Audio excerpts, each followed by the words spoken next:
Est-ce que ça vous semble pertinent là de dire aujourd'hui il faut qu'on fraternise avec les CRS? Non, mais c'est à eux de fraterniser avec nous. Ah oui. Non, mais Oui. c'est, enfin voilà, c'est pas un mouvement révolutionnaire d'appeler Oui. c'est aux forces de l'ordre de fraterniser parce que elles vont ou pas avoir conscience que la légitimité change de camp, Oui. que la violence qu'on leur demande de mener est inacceptable,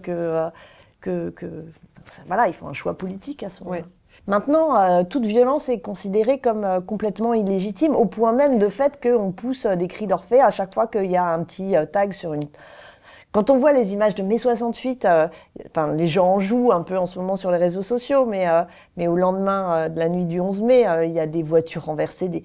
Enfin là, ça n'a rien à voir. De toute façon, la violence révolutionnaire a toujours existé en résistance. La violence, elle vient d'abord de l'ordre qui veut se maintenir.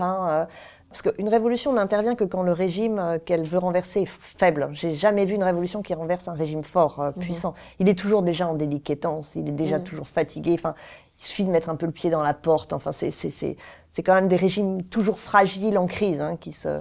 Si le régime résiste peu, il y a peu de violence. Plus il résiste, plus il y aura de la violence. Mais c'est la confrontation qui va créer la violence. Là, j'ai pas l'impression que le régime soit assez faible, ou en tout cas, là, j'imagine pas du tout. En même temps, il n'est pas... Hollande quitter le pouvoir, ou bon, peut-être que c'est juste un défaut d'imagination parce que ça paraît toujours invraisemblable avant. Mais... en même temps, il est quand même...